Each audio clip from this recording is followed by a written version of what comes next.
crazy, but that's fine, Barry. Oh, you got that right, Al. You're barking mad. You are by far the craziest... But maybe that's inevitable when you deal with crazy stuff like this. It helps. This is happening, Barry. Alice, they never had Alice. She's trapped in the darkness at the bottom of the lake, but she's not dead. Al, how can you know that? I know, Barry. Al, No, listen, I can bring her back. I can find her. There's something special about this place. The lake, it does something to the works of art created here. It makes them come true. But there's a catch. The dark presence, whatever that thing is, twists it to its own ends. That's why all of this is happening. It's using my manuscript to take over everything. Al, I believe you. It happened to Thomas Zane before, it happened to the Andersons. I believe you. Crazy or not, you're not delusional. Weird shit's going down. That's a fact. I'm on board, man. I'm with you. The Andersons knew about it, but they were too far gone to tell me with all the drugs they were on. But they wrote it down. There's a message somewhere at their farm, Barry. We just need to find it. Look out!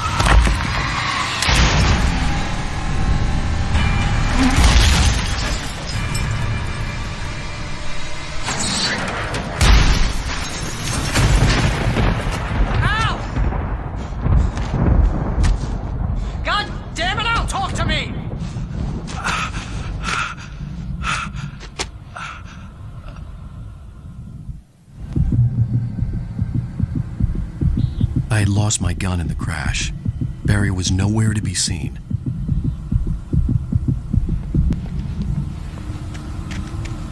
Barry! Barry!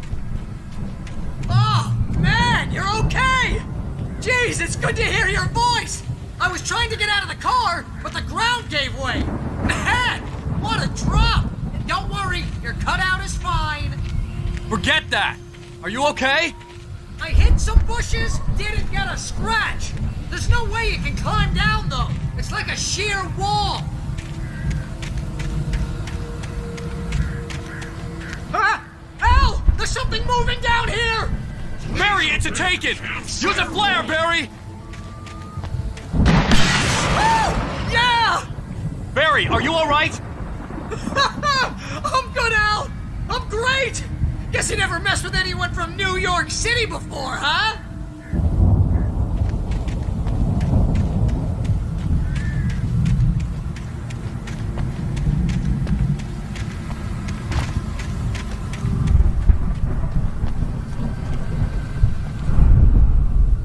You're gonna have to find your way around to the farm, Al! I'll be waiting! Barry, just wait for me, okay? Al! I'm not staying here! It's suicide! I'm going to the farm! I'm gonna go ahead and secure the area! You can catch up! Don't worry about it! I'm on the case! Now he's Rambo. This would turn into a disaster if I didn't catch up with Barry.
When he stopped the car at the Anderson farm, Walter felt relieved. Oblivion was close at hand. The brothers wouldn't miss a jar of moonshine or two in the booby hatch. But then he saw the man on the porch, and he knew who it was. Driving for his life and knowing it was useless, he didn't realize he was crying until he couldn't see the road for the tears. Shadows crawled over the gate. I needed a light to destroy them to get through.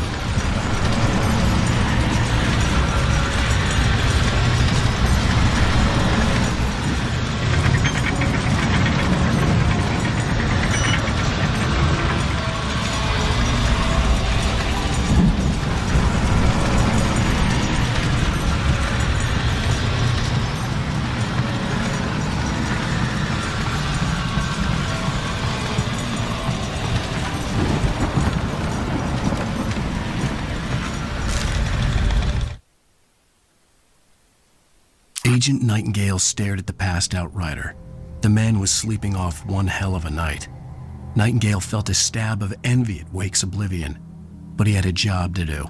He put the gun to Wake's head and almost became a murderer. His hand shook and his throat felt tight and dry. Biting his teeth, he tried again to pull the trigger. He lost the nerve. Wake stirred. Nightingale would have to settle for an arrest. I hoped there'd still be a working generator somewhere around here to power up the old lights by the gate.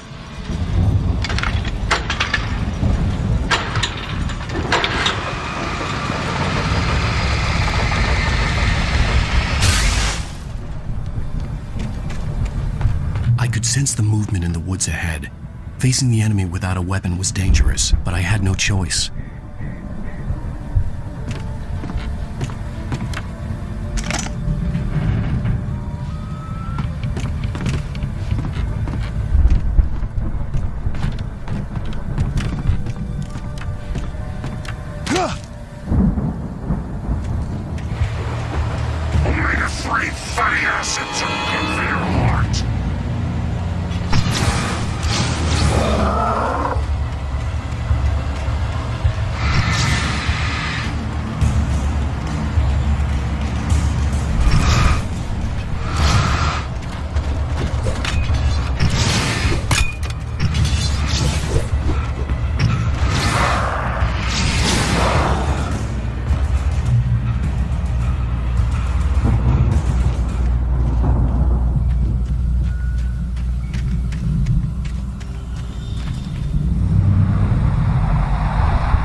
Driving away from the farm, headed in the same general direction as I was. For all I knew, it was Barry, caught in the consequences of leaping before looking.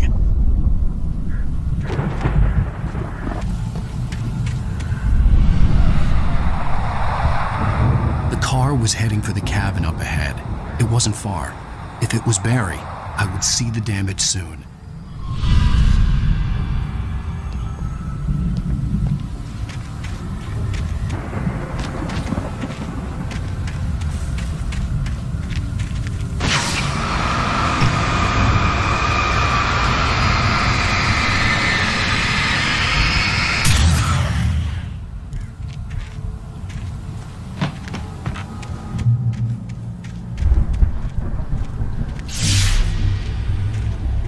I'm trying to deliver each page to the right time and place. I'm trying to show you how the story goes. I had seen glimpses of the light before. I had seen it in my dream. It was a strange spaceman or a diver in a bulky suit. He was the one who'd been placing the pages on my path.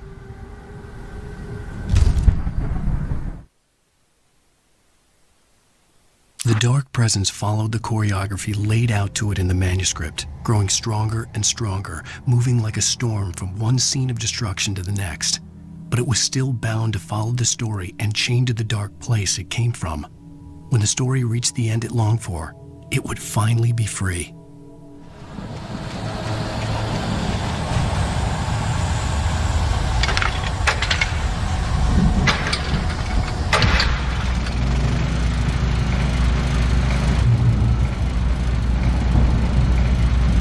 Someone had left a gun behind. Now I had a fighting chance of reaching the farm.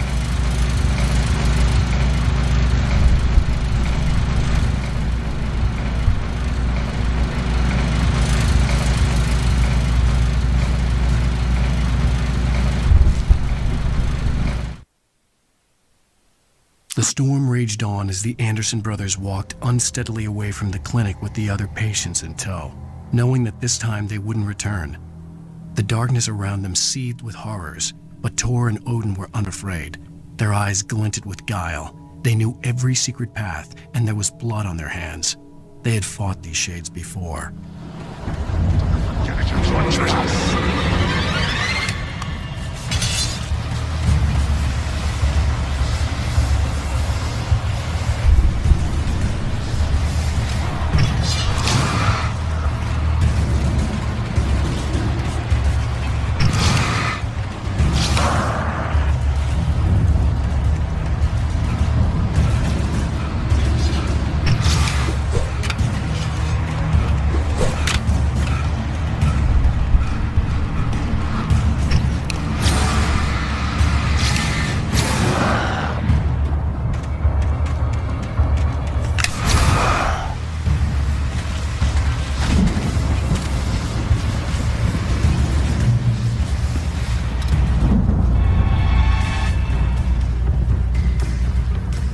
I could see the car, but there was no sight of the driver.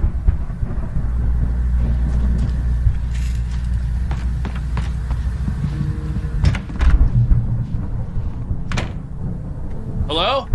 Anybody here? Ah! Barry! No! Danny, you're not! Ah! Please! Ah! What are you? Ah! No! Don't! I'm sorry! Ah!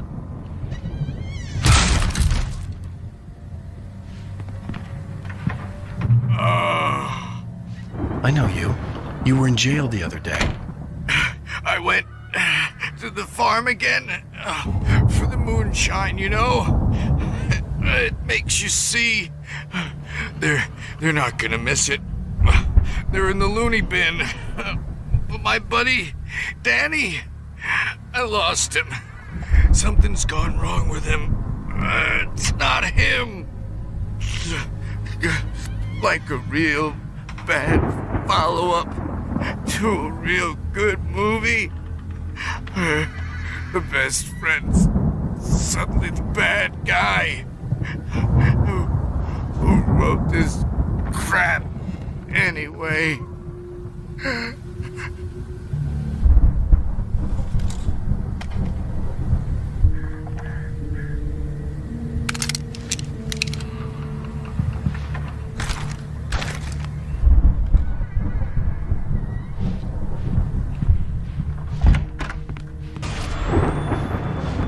I've run through every possible course in my head.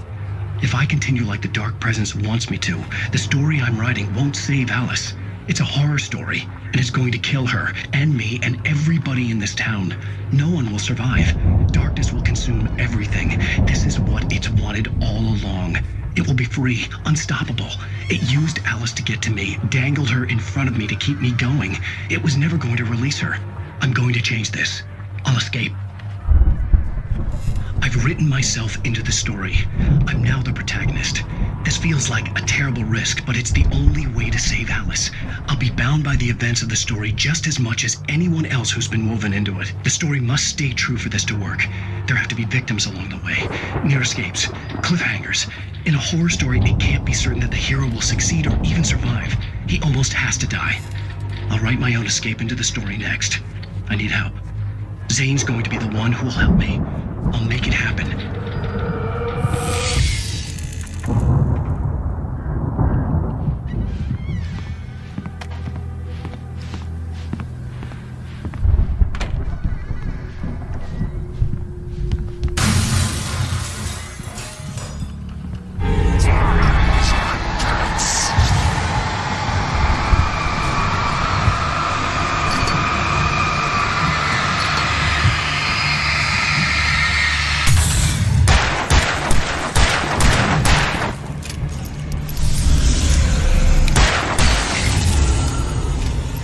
Let me guess. Danny, huh?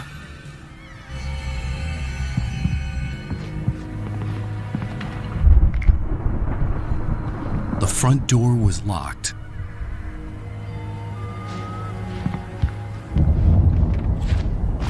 The farm was still a good distance away. I'd need a car to get there fast.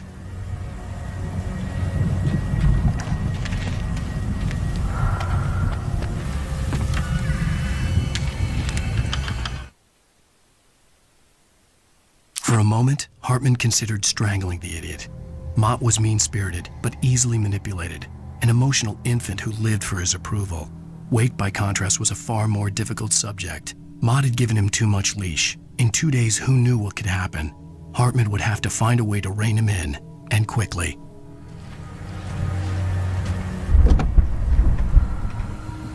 If Barry wasn't up here, he was probably in trouble down at the farm. For a moment, I felt bad for doubting him. After all, I'd made it this far myself. But Barry was Barry.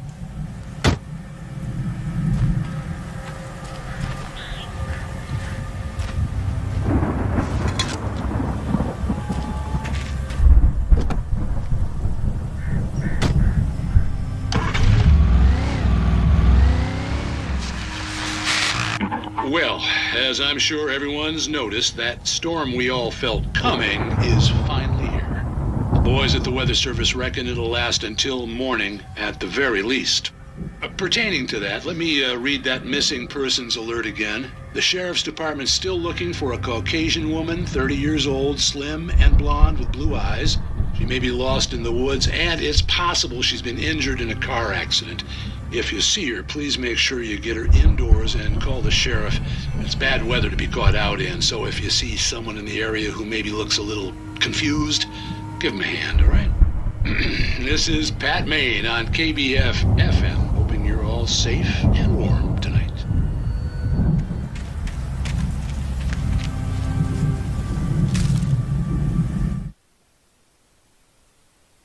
Hartman had never felt as anxious as during the week after Maud had managed to lose the Wakes. Their car stood by the path that had once led to Diver's Isle. Hartman thought about Thomas Aine's cabin in the depths. It was only a matter of time before Wake started writing. They had to be found, and fast. The moment he heard on the police radio that Sheriff Breaker had picked up Wake, he was already in his car driving toward town. I'd known the brothers used to be some kind of rock stars, but it hadn't really sunk in until I saw the stage.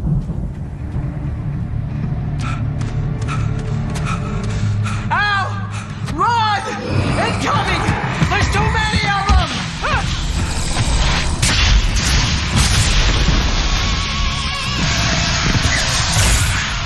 God damn!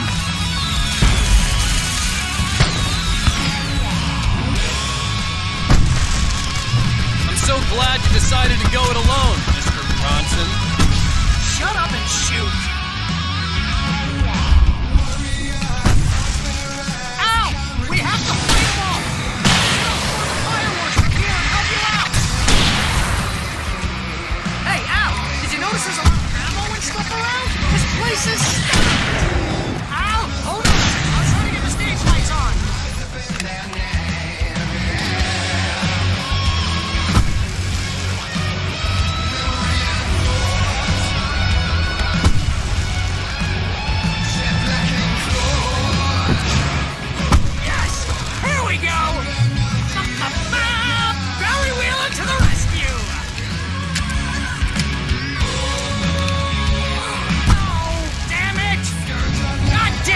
Sentry wiring! Hang on out! I'll get them working again, I promise!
Children of the Elder God!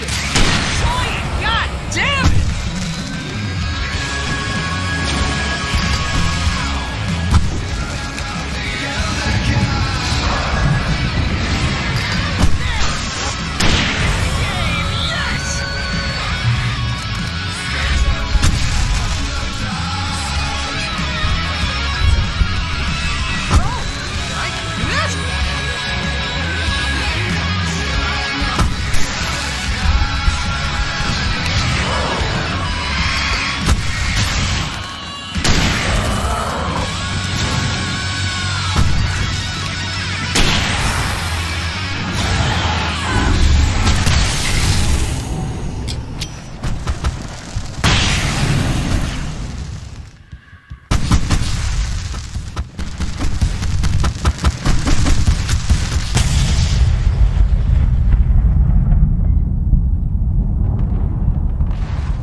White Falls, rock and roll capital of America.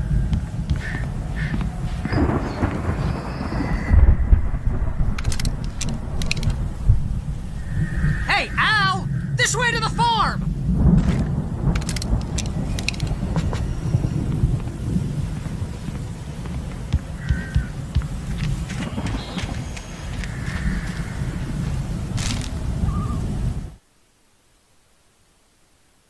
Deputy Mulligan tuned Thornton's chatter out.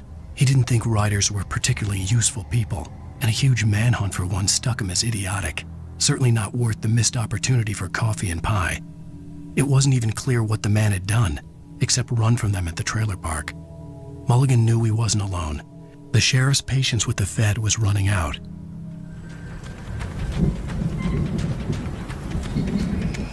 See, bestseller, no reason to worry. Your cutout's good as new, right where I left it. I'll come back for it once we have the place secured. Yeah, that's been my biggest worry all this time. We need to get this thing moved out of the way.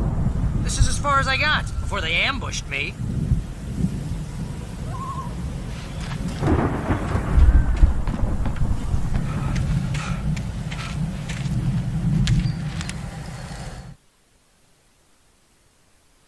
As the deputies hauled Wake and Wheeler away, Agent Nightingale eagerly examined the stack of papers Wake had been carrying.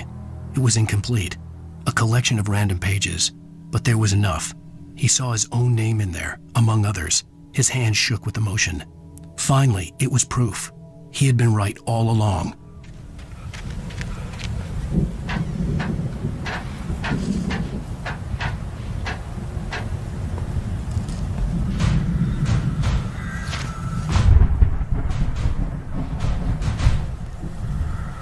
Hey, I think Alan Wake here has something to say.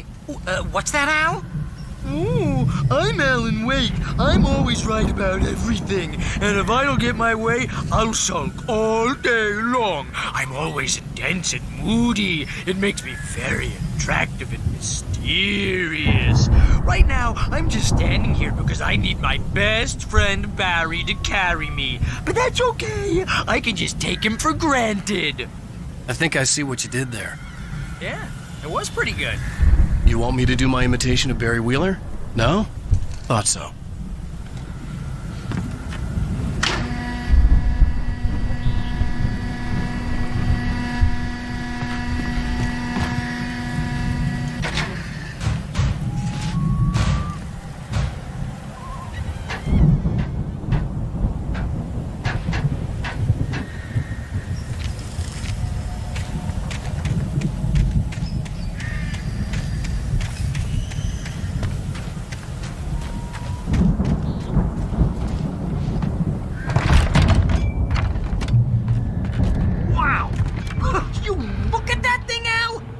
Went all out with this Viking crap, didn't they? Look at all this stuff. They must have done okay for themselves, so how come I never heard of these guys before? And this from the guy who learned about Ozzy Osbourne through reality TV?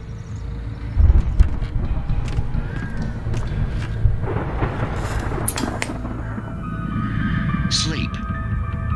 We all spend a third of our Night dreams in Springs. its soft embrace, Man, somewhere brings between back memories. fantasy and Hey, oblivion. remember when I got you that gig? But Your dreams first have a real way of writing forcing job. What got themselves you into started? waking life, Was this one of your or vice episodes? versa. In Night Springs. Tonight's episode, The Dream of Dreams. That's by someone else. We join Mr. Jones as he explores the endless dreamscape, only to be brought to a sudden stop by a decidedly mundane situation. A long line of people. Hey, Jones, right? Listen, we're gonna have to wait until his highness over there is good and ready. Oh, wow. Who's that? You don't know him? What are you, new? He's the guy dreaming us. Well, not just us. He dreams everything. All of this. But wait, no. I'm the one who's dreaming. I'm asleep. Isn't this my dream? Oh, yeah. Sure. Get real, pal. You're just another dream. I'm a dream. You're a dream. The weirdo in the diving suit is a dream, and the girl made of smiles and sunshine is definitely a dream. But I'm pretty sure I'm dreaming this. Well, maybe you're a really confused dream. What am I, a shrink? All I know is I'm going with the smart guys, and they say that's the guy doing the dreaming. Right there. I don't know what that means. It means we keep him happy. No sudden falls. We make sure he has his clothes on when he goes out in public. No chases where the monster is nipping at his heels and he runs like crazy, but his legs don't seem to get him anywhere. None of that. Because if he wakes up in a cold sweat... Yeah, precisely. So we wait till he wants to move on. Keep things nice and calm. Hey, something's happening here. Yeah? What's that? What? Can't you hear that? Oh, God help us, it's an alarm clock. Oh, it's you, isn't it? Please, man, I got a wife and kids. Please don't wake.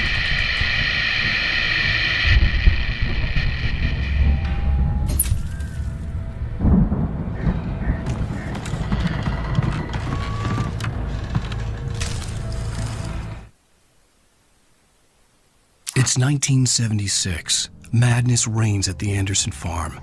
Contrary to all logic, the headiest ingredient of their moonshine is unfiltered water from Cauldron Lake. The Andersons feel like gods. Odin can't stop laughing. He contemplates cutting his eye out. Tor runs across the field, naked, shrieking, hammer in his hand, trying to catch lightning. Their songs have power.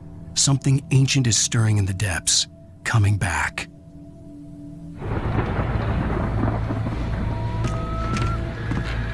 The Viking boat looked imposing, almost like a battering ram.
Geezers had quite a production going on. Ooh, you know what, Al? If we make it through this alive, I'm gonna start representing them.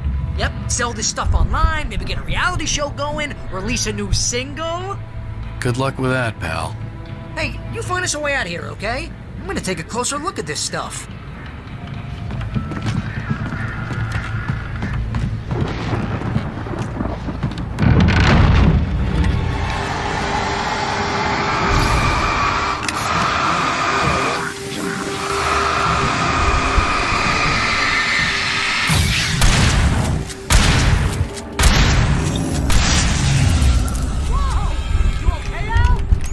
Good. Keep your eyes open, okay?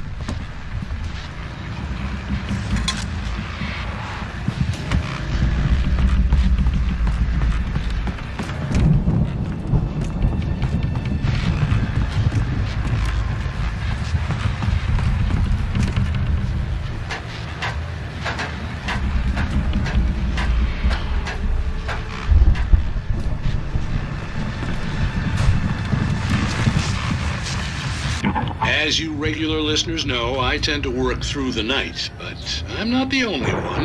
Deputies Mulligan and Thornton are taking a couple of moments off their busy schedule to join me here in the studio. Boys, how busy are you now? Deerfest is almost here, isn't it? I bet that keeps you in business. Pretty busy, yeah. Actually, Pat, we've been real busy with other stuff, which concerns an ongoing investigation. We can't talk about that, Thornton. I wasn't gonna say anything. I was just saying we got, other irons to fry. And how would you compare your workload to last year's? Things have seemed relatively peaceful to me, but people do tend to get a little wild this time of year. Oh, it's wild, Pat. It's pretty wild. There's been all sorts of trouble this year. Vandalism, fighting, public disturbances. A lot of people gone missing, too. Yeah, it's pretty much the usual stuff, Pat. Just, a lot more of it. Now, is it just me, or does Deerfest get wilder every year? People seem to be more drunk, at least, or they start earlier and younger. Oh, it's definitely not just you, Pat, but... Definitely, Pat. Hey, I'm talking here, Thornton. Oh, shoot, I lost my train of thought. Not just me. Oh, yeah, it's wilder, Pat, but actually most of the trouble seems to be coming from grown men. People who ought to know better, Kids are doing fine this year. Well, that's nice to hear at least. Boys, I want to thank you for stopping by. I'll let you get back to your patrol. Sure thing, Pat. Yeah, sure thing, Pat.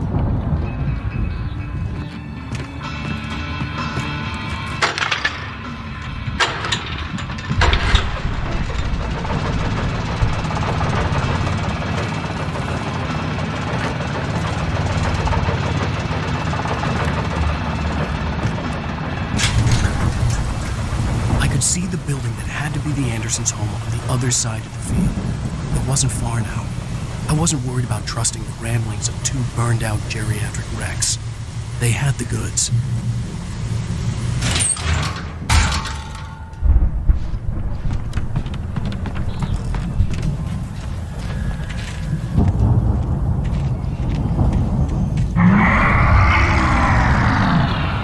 You've got to be kidding me.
You out there, buddy?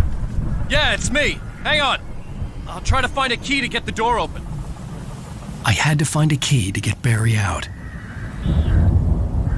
Hey, what's the holdup? Come on, this place is all dusty. You know I got my allergies. Come on, Al, open the door already. Seriously, I don't like it in here.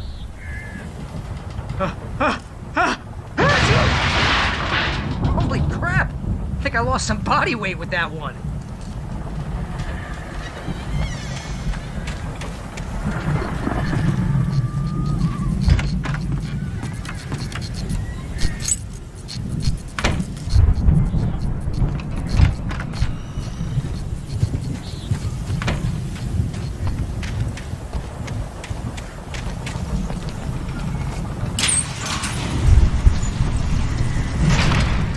Hey, let's go, man.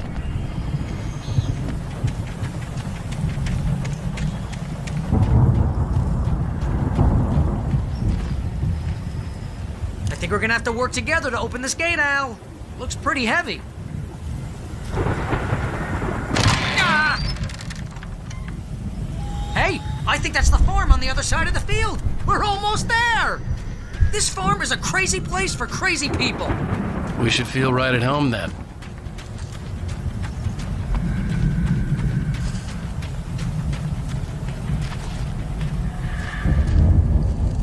Come on, one more gate. Let's do this thing.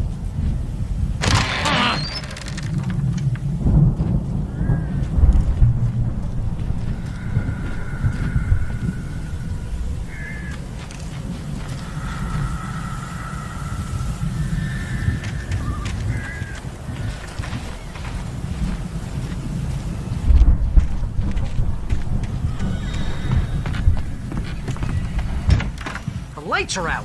I guess we better check the fuse box.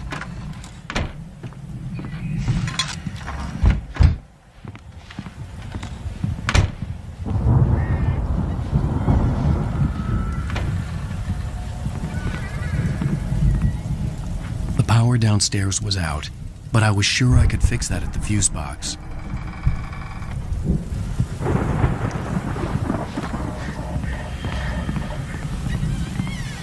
You know, this place looks kind of lived in. I thought the Andersons were in the booby hatch. Yeah, I don't think they keep too close an eye on them at the clinic. They seem to slip away a lot so they can get wasted. No kidding. Those guys sound awesome. Come on, Al, let's get the lights on, huh?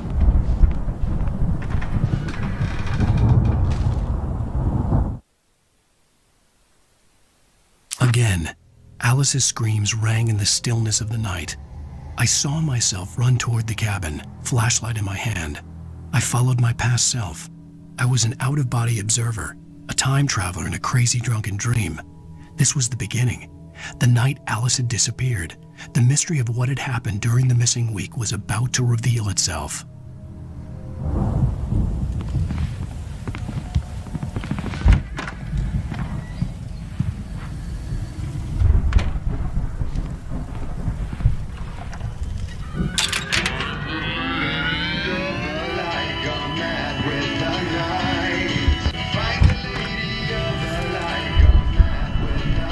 Can you hear that, Al? Music? Of course, we need to find where it's coming from. That's the message the Andersons talked about. That's the whole reason we're here. Lady of the Light? Oh, that's gotta be what's-her-face, the crazy lamp lady from the town. Cynthia Weaver. Right! Must be.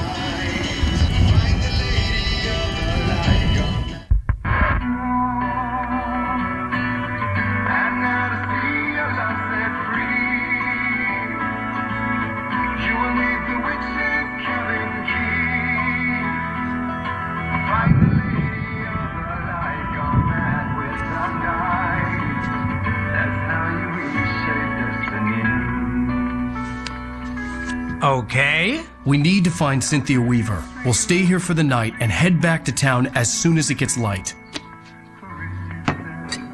Hey, Al. Lots of hours before dawn. Might as well get some rest. And by rest, I mean drunk. Come on, Barry, this is... Yeah, what the hell?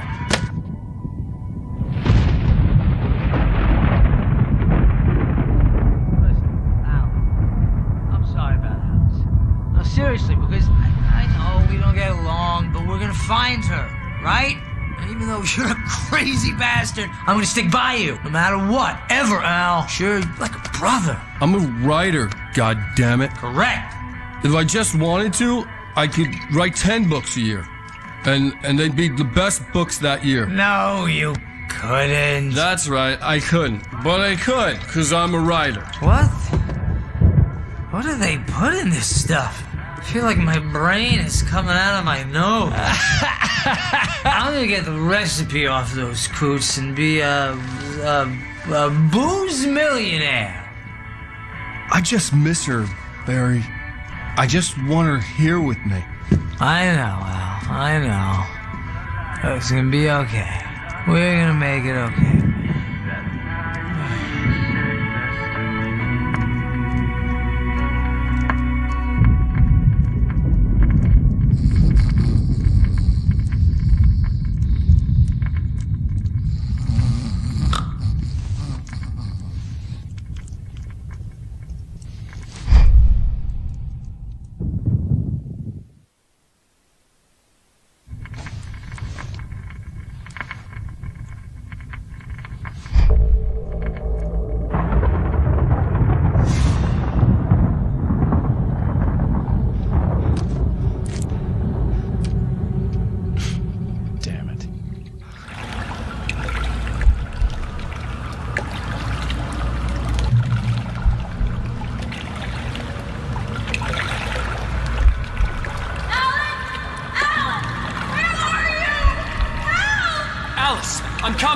It's all right! I'm coming! It was a crazy, drunken dream, and yet it was more than that.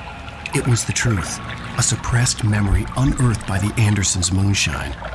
I was there, an out-of-body observer. This was the night Alice and I had arrived at Bright Falls, the night Alice had disappeared. I had a chance to find out what had happened. I remembered being surprised to see the cabin dark. Alice would have never turned the lights off. Alice? Alice!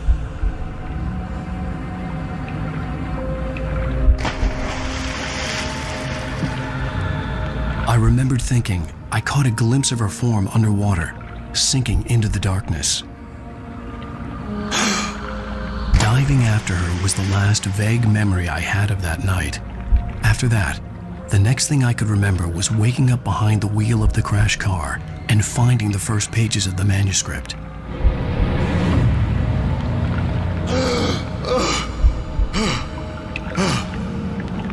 I couldn't find her in all that blackness. I must have thought she drowned.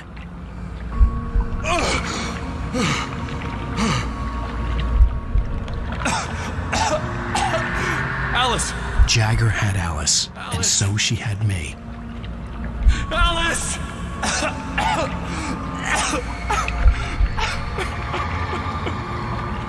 I'd been easy prey.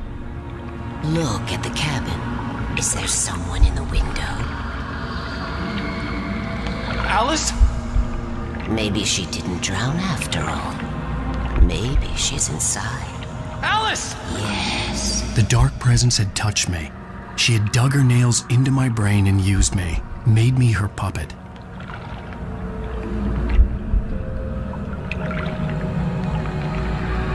She must be here somewhere.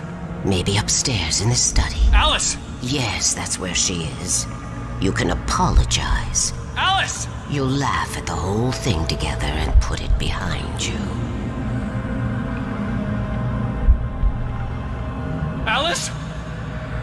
She's not here. You were foolish to think so. No, she's dead. She drowned. No, no, no! It's your fault your wife is dead. You are guilty. All she wanted was to help you right. You killed her. Oh, hush. There's still hope. Cauldron Lake is a special place. Here, you have the power to change things. She wanted you to write. I will tell you what to do.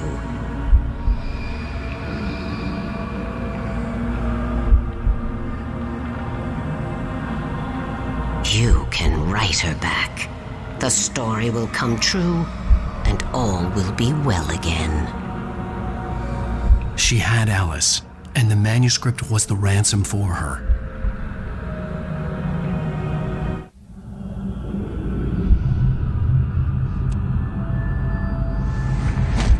Yes, I'll write. I'll fix it. I'll bring her back.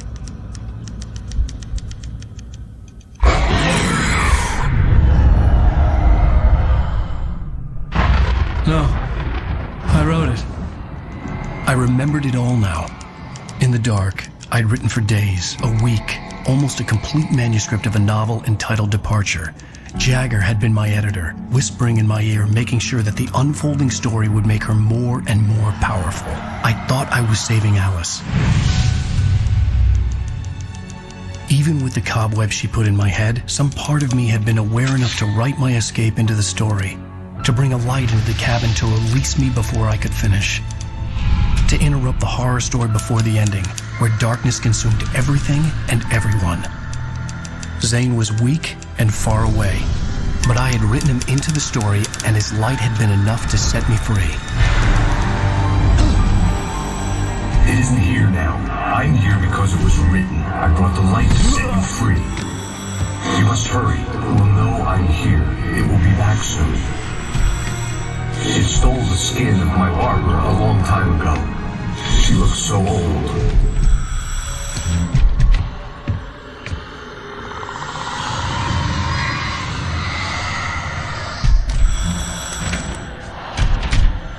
I had woken up, confused and groggy, my mind consumed by darkness and fear. All I could do was to escape.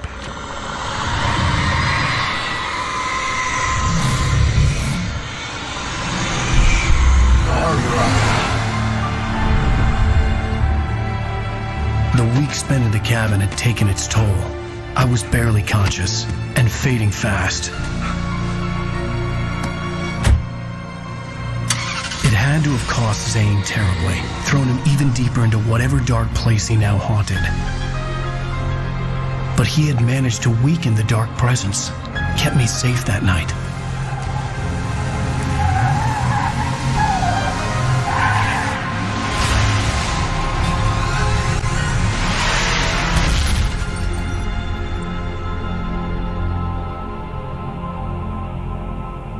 I wrote it. It's my fault. That's right, James Joyce. It's your fault, and you're gonna pay for it.